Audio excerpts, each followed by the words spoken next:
I wanted to ask Robin, you're going to be playing a singer, so am I going to get to hear you sing? Well, I sing a little bit, right? Really? Yeah, I sing a little bit. And I noticed it's getting longer. Yeah, did you know that? Yes, last night it was. Add a little verse in there. Well, because I thought that, like, you know, because when he comes in and says, "Oh, you're a singer," I thought that I thought that maybe she wasn't doing it well. So last night I just. No, I like it. Yeah. All right. I didn't get a note today. By the 27th, I'll be like.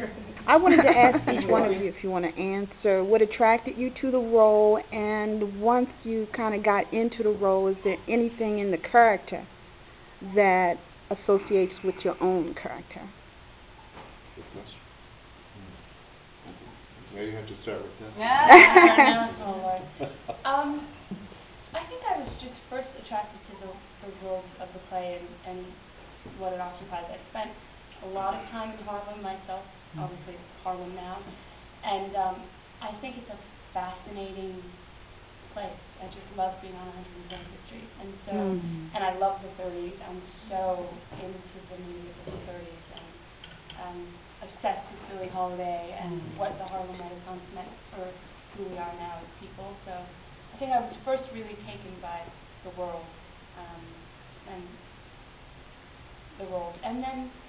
and then all of the characters. I think they're such well-drawn people that all undergo such growth in the play, and especially Celia, who I play.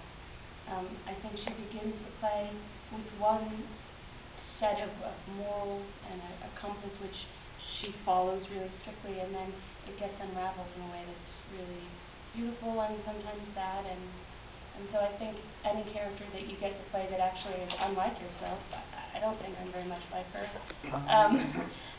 Well, I've become more like her. She's made me far more tidy and aware of things that generally I don't care, like, anyway. All right. And sensitive to when people tease me, which is something she's sensitive to. And they all tease me. But anyways, yeah, I think it's a beautiful play. It really speaks to the period, and also it's just so relevant now as well. So I was first taken by it, and then continue to be taken by it later. Come on, it's fast. I read half the play, and it's because Sheldon asked, because I got a letter from my agent saying, Pasadena Playhouse, Sheldon asked. I said, okay. A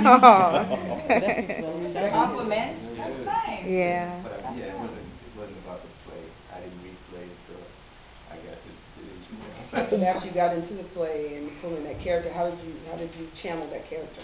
I'm still working on it.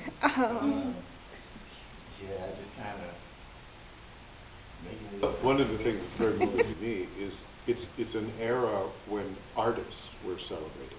They keep talking about going to Langston's party, and it's Langston Hughes, and you just try to imagine what that party must have been like, with Langston Hughes here and Duke Ellington over there, and Zora Neale Hurston over there, you know. So we are getting to do what we do as artists because those artists existed and insisted on being heard.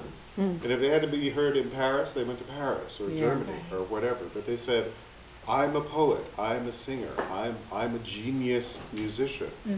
Hear my voice. And it made it possible for us to exist as artists.